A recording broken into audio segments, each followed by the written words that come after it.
Okay. But even race in comics. Uh, I've mentioned in the past on a few videos. I've mentioned in the past on a few blogs that Luke Cage was never one of my favorite characters because he came from essentially the blaxploitation era. Sure. And even with that being said, uh, the thing that kind of tripped me out was an issue of the Defenders where the villains were the Sons of the Serpent. Oh, I remember that story. Ha ha ha. Yeah, and Right. it was like I don't know if it was at a time where because I know Marvel has done straight up clan stories. Oh So yeah. I don't know if this was a particular point in time where they wanted to get away from that, but at the same time still keep you aware that that stuff is still out there. Oh, I don't think so because if you're talking about the clan story that I'm thinking of, the one with the Black Panther, that came out like maybe a year afterwards. Okay, okay, because Uh, I don't but know if it's that same story, but I think that was like in Marvel Premiere or something along those lines. It wasn't a straight up Black Panther name title. It was something featuring the Black Panther. no, no, I know exactly what that is. It started out in Jungle Action, right? Don McGregor. That's where the story started, right? Oh, It gets canceled or whatever. Don McGregor quits Marvel, whatever, whatever, whatever. Jack Kirby does his Black Panthers series, and of course he takes it in a completely different, direction. You know what I mean? yeah, the direction I didn't want to go with them.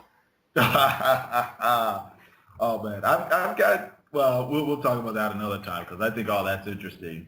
Mm. Anyway, Jack Kirby quits Marvel, goes to one of the independent companies, and then goes to Hollywood. Somebody else, and I can't remember the writer's name, comes back and ties up the loose ends from the Don McGregor story from like 2 years prior, and that's what that was. And that was that Marvel Spotlight. Okay, So okay, it starts off in Jungle Action, right? yeah, but yeah, because It stops for like a year and a half, then comes back in like I said, Marvel Spotlight. Or not Spotlight, it was Premiere. You're right, it is Premiere. It's Premiere. yeah, because I didn't really follow the Black Panther that much after that Jungle Action series ended. Okay, okay. But anyway, to get back to the Defenders thing, Sons of the Sons of the I thought Serpent. it was kind of funny that because if I remember correctly, during that arc, Daredevil guest starred. Hmm. I don't think so. Well, Unless we're talking about I different might be stories. mixing two stories up that Okay. both had Sons of the Serpent in it. Okay, okay. But anyway, I remember this one where they were trying to find out who the leader of or who was backing the Sons of Sure. the Serpent, Sure. and Luke Cage. Luke Cage breaks into this room and finds who it is and says something along the lines of uh, that stereotypical sweet sister. So like, I know this Sweet ain't Christmas. right, you know. And only to find out that the person that was backing this, um, what I consider green version of the Klan, Hmm. um, was an older black guy. Right. I know that story. I know that story. What it was right. You had it right. They're trying to figure out who was backing it, and they found out that the person that was funneling money to to the Sons of the Serpent was actually Nighthawk's accountant. Hmm. And then they found his office, and then yeah, like you said, Luke Cage is what, like you said, like Sweet Christmas. What? That's pennies worth or something. And then Right. he starts, smacking him around and stuff like that. And then if I remember correctly, Nighthawk, grabs the man and says, "I can't believe you did this. Not only did you do it to me, you did it to your own people, Mm. And I think Pennyworth had some sort of, speech like, oh, what I'm trying to, damn, I don't have the comic book in front of me, but he says something like, so what, you don't feel, every white man is your brother. Why should I feel every black man is my brother? Mm-hmm. And then Nighthawk says something like, yeah, well, maybe, but I don't go kill people because they're white. And he says, oh, yeah, but you own big investment shares of all these companies that pollute people and sell arms and do this. So, you're just as guilty, that type of thing, so. And then I think, To me, it was just one of those things it was so over the top ridiculous. I couldn't help but to laugh at it. sure, Yeah.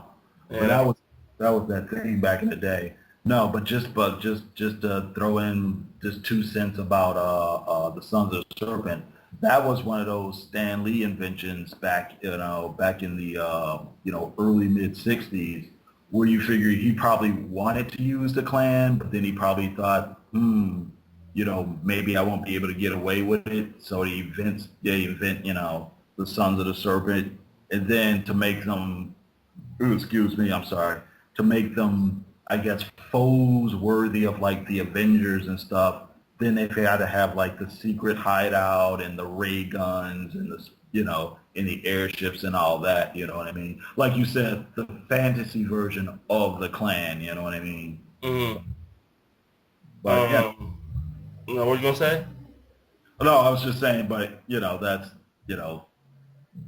on one level, you got to take it for what it's worth. On one level, at least I guess they were trying to address an issue. On another level, it's like you said, it's over the top and all that sort of thing, where you can't take it as seriously as maybe the subject needs to be taken. So, Well, my whole thing with Luke Cage, because there's been moments where I've been able to deal with the character okay. When Kerry Gamble was drawing Powerman and Iron Fist, I basically liked those issues, even though he didn't exactly shake everything of the stereotypical type deal that I didn't like in the first place. But overall, I thought the stories were pretty decent. Okay. And there were a couple of solo tries for his own comic that I thought, were all right. In particular, an issue where he had to go up against an entire Avengers team, and it was written in such a way where you could almost suspend your belief in such a way that you could see him taking them on solo, even though he was significantly, to me, he's a significantly weak character. Okay. Not a weak character, but a significant. But he's less powered than a group of Avengers, I guess. But my whole thing with Power Man was that, given his name, he had very little of it.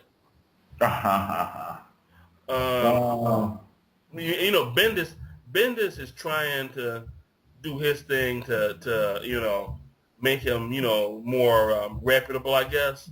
But a lot of that stuff, when you go back to the day, you look at it like this. It's like Fantastic Four had Doctor Doom. Right. Iron Man had the Mandarin. Sure. Power Man has Cockroach Hamilton. Cockroach Hamilton and Parada Jones. Yeah, I'm like, are you kidding me? And then you got Spider-Man's got the Green Goblin. Who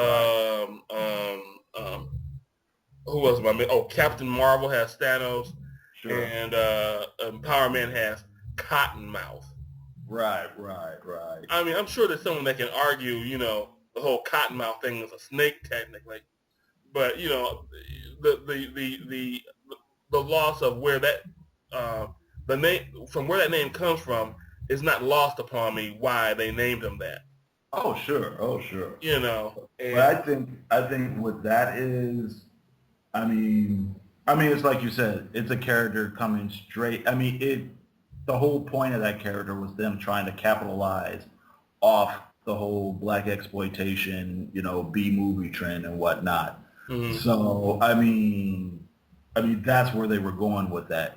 So that's why you had all those. That's why they did what they did. You know what I mean? I mean, it would have been different if, say, at that time they came out with, a solo, say, Falcon comic, you, you know, and then they gave him like those type of like villains or whatever. You know what I mean? Mm-hmm. If that makes any sense, then I'd be a little bit more like, what's wrong with you? You know what I mean? Mm-hmm. But then again, having said that, I just remembered, when they did, I don't know if you ever read the story where they kind of like retcon the Falcon's origin, and all of a sudden, instead of being the guy who like trained birds on the tropical island, He was a mutant? No, not that, not that. I mean, they did put that in there, but that's not what I'm talking about. Okay. They gave him this other background where he was like this pimp street hustler. I vaguely remember that. Yeah, and the whole thing was that somehow the only reason he was a hero is because the Red Skull came in and used the Cosmic Cube and changed his personality for, as part of his ultimate plan to get back at Captain America. Yeah, I don't think I followed the story. I think I had an issue or two, but never followed through with the arc. I was going to say, I think that was something that kind of took something that was,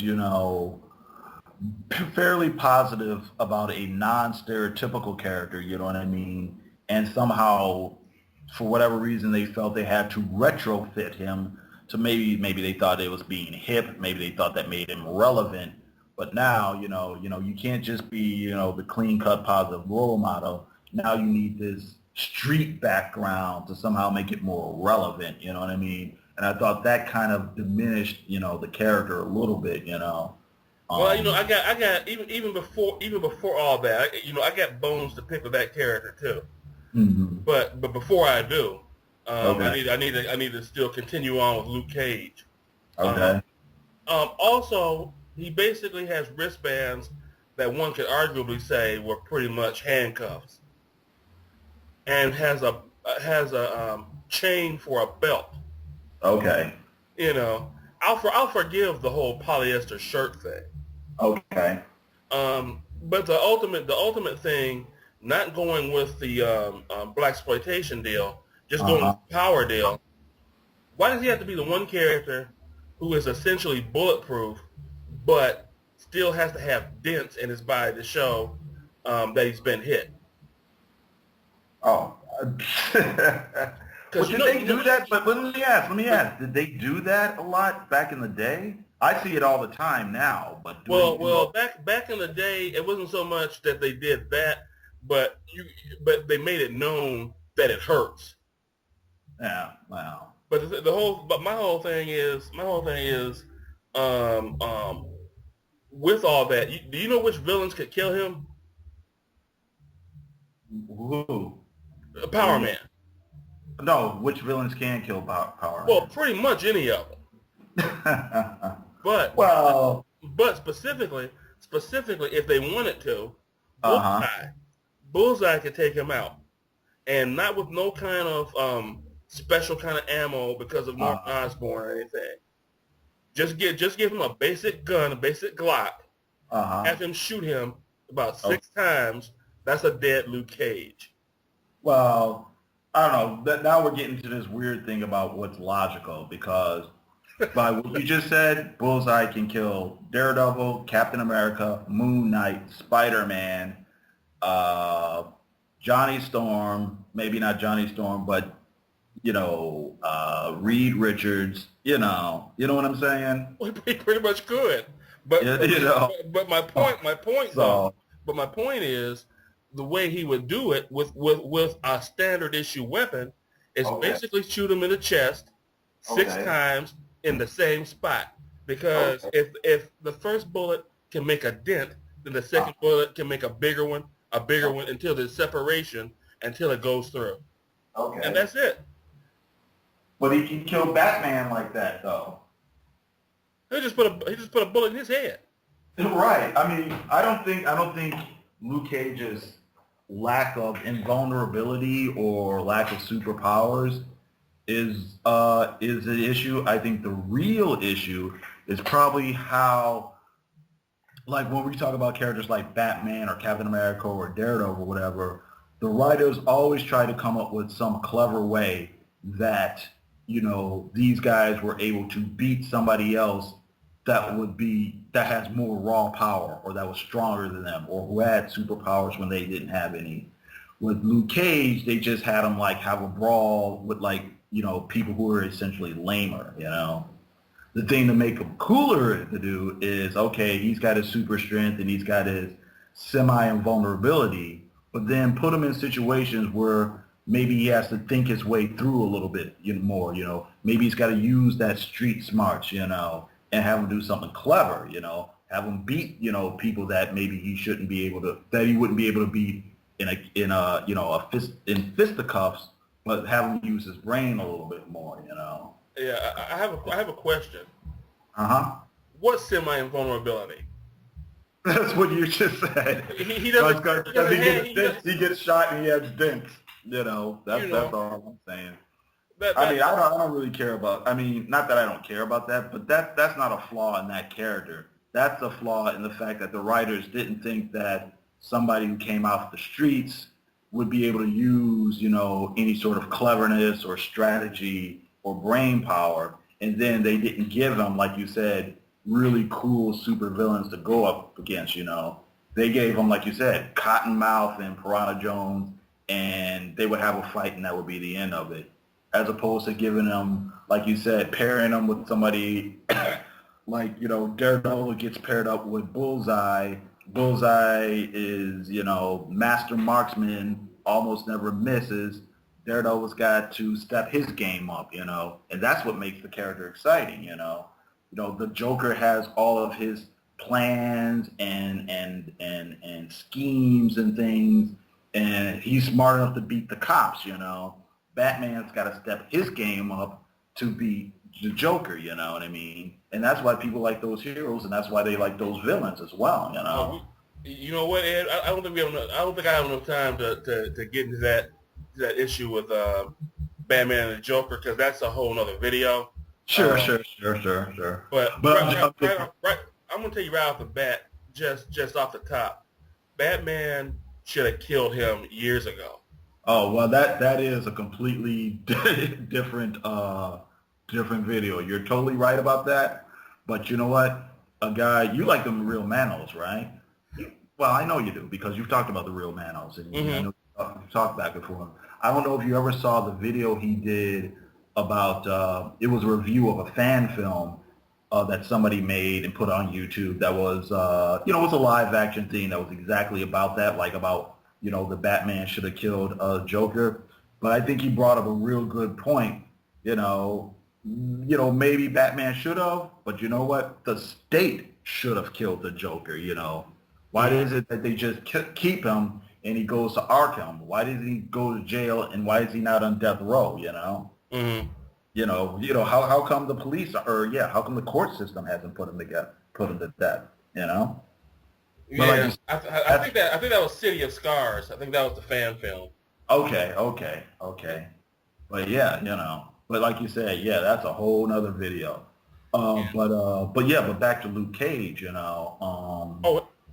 Here's the other thing. Given that his name is Powerman once again. Uh-huh. I still almost have to ask, what power? He's super strong. What character? Let me ask you this: what character that you know of whose primary power is strength that is weaker than Luke Cage?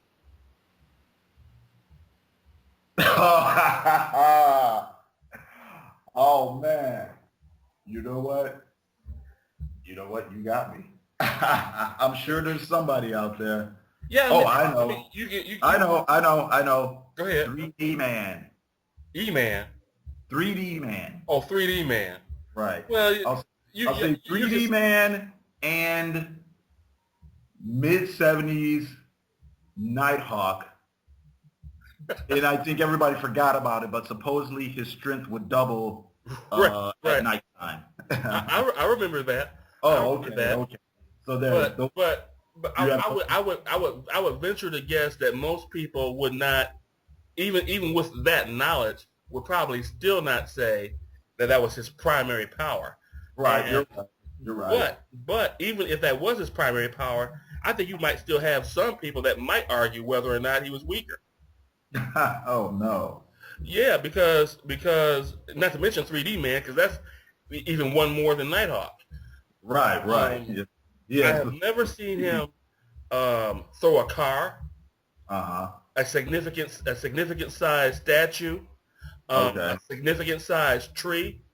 Sure. I've seen Spider-Man do that. Spider-Man is not known primarily for his strength. Right. And he could take Cage in an arm wrestling match. Okay. I mean, I know you said that the power doesn't go to his character, but it does go to his construction. And the fact that they made a character like that as ineffective as he's been for so many years, I think is ridiculous. But I give props to Brian Michael Bendis, who I don't care for as a writer. Right. He obviously has an affinity towards Luke Cage. Sure. In as much as he's made him an ipso facto type leader, I guess. Although I still haven't really seen Cage lead. Plus, I've seen the whole thing where he kind of reneged on something against Osborn and jumped out of a high rise and landed in the street and took off running, which was probably the most super thing I've ever seen him do ever. Okay. And now they've given him. It looks like, I don't know if they still have it now, but they've given him some kind of gauntlets where I don't know if it increases his strength, but it does something apparently to the gravity of someone else who he's fighting. It's Thunderbolts related. I don't know exactly what it is. I don't like that because it's artificial. Okay. Get him back in that whatever that gave him super strength and jack those powers up. I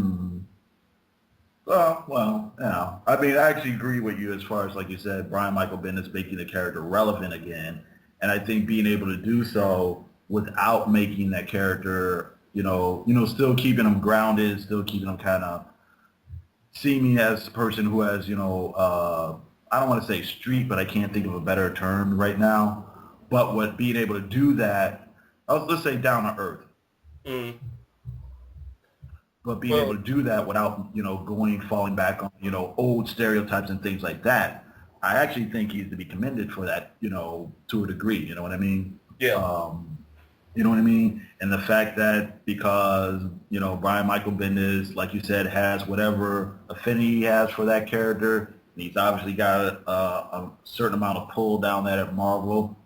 I mean, I don't think it's a bad thing that he did make, Luke Cage, leader of one of the, Avengers teams, I mean, people would have been, I think we mentioned this before, I mentioned this before, if this had happened back in 1979 or 1980, I'm sure there would have been people, trying to firebomb, Marvel offices or whatever, Yeah. Now, going to the fact that he hasn't really been, what you think of as a leader of a super team, I think that's the fault of Brian Michael Bendis' writing, you know what I mean? You know what I'm saying? Yeah. Seeing some of the other things he's written, I don't see the other Avengers being much of an Avenger comic to me, but, that's my thing, Yeah, I don't know how much actual leading he's done. Sure. I haven't really followed too much of the arcs that feature him. Right. But I got the feeling from the little I have seen that there's been more substantive stuff done when Miss Marvel has briefly led the team, even more so than when Cage has done it. Sure. Would you agree or no? I would semi-agree because it seemed like Ms. Marvel was the quote unquote leader, but those stories that I read before I gave up on it, seemed like, okay, you're the leader, but Tony Stark was still pretty much calling the shots. You know what I mean? Yeah, that kind of sounds like Batman and Booster Gold in Justice League International. Right, right. You know, that's it. That's a good example. That's a good example. That's pretty much how it was. Mm. Tony Stark comes in and says, okay, you know what? I'm busy with this, that, and the other thing, so you're going to be the leader. But in all the stories, she's kind of leader, but Tony Stark is still saying, we're going to do this, this, this, and this, you know? So, you Mm-hmm. know. But once again, you know, I put that on B&B. Not really. This is just my personal opinion. I think that type of comic book, that kind of Justice League, Avengers type comic book, I don't think that's really suited to him. I don't Mm-hmm. think that's where his skills as a writer lie. I mean, I know it's a super popular comic book, but I think it's popular for a bunch of different other reasons. I don't think it's popular because, you know, his stories are so gripping and engaging or whatever. And I don't mean any insult to anybody that's reading it and liking it or whatever, Mm-hmm. but I don't think he's well skilled at that type of comic. I think Right. his skills are better used someplace else, you know. Mm-hmm. So, I don't know. I know he's given a lot of credit off and on for Scarlet. yeah, that's a comic book that let me down. Yeah. That comic book started off really, really, really good. By the issue 4 or 5, it just fell apart. The last issue was just in my opinion, my personal opinion, it was terrible. It Mm-hmm. just made no sense for what it was supposed to be, as far as being kind of realistic, you know, political crime drama, revolutionary thing. It just made no sense, you know. It just completely fell apart. And I don't know if he just lost interest in it or what, but it just me personally, issue 4 and issue 5 were terrible. Issue 1 and 2 were really good. Issue 3 was okay. 4 and 5 just it just feels like he just gave up. Well, I remember on the old um, CCW TV channel Uh-huh. that Jose, who has never been, well, I won't say never, but who has seldom been that much in favor of Bendis, Uh-huh. was initially giving Bendis some credit Uh-huh. for Scarlet. Sure. And but there was still the thing. There was still the thing. Even though he was giving him credit, he and Elliot were both speaking on, you know, how much of this Scarlet that we're seeing here in issue 1 is actually um, fresh material, as opposed to stuff that he had perhaps written years ago Uh-huh. and, you know, just brought to the light. And if that's the case, Hmm. are we going to see some more of the old we can't stand them Bendis show up in later issues? Okay. You know, when he's caught up, you know, Okay. something along those lines. So, you know, that might be a thing there. That might be a possibility there. It could be. It could be. You know. I would hate to speculate. You know. I mean, what do I know? You know what I mean? I do know. You know, reading things about Brian Michael Bendis. You know, like a few years or before. You know, like interviews here and there and Wizard and this that. That you know, he's got a really good work ethic. Okay, and he's like months ahead on like a lot of his books and comics and stuff like that. I mean, if you look at it, he's But you know writing why? like, I'm sorry, I said, but you know why? why is that? Because he's one of those guys that can take um, um, um, 22 pages or whatever the standard count is for a comic Uh and turn it into 68 pages. huh. Well, you know what? I agree. I totally agree with you there. I mean, you're so right there.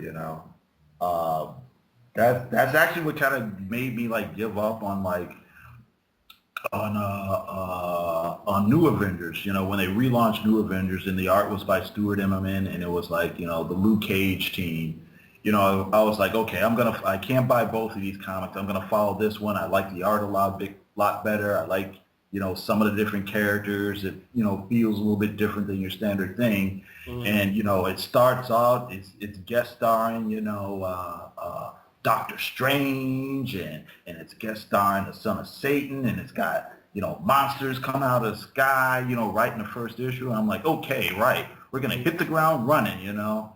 And then, you know, first was really exciting. Then the second issue was you know, exciting. Then the third issue was okay, and then it just ground to a halt, you know.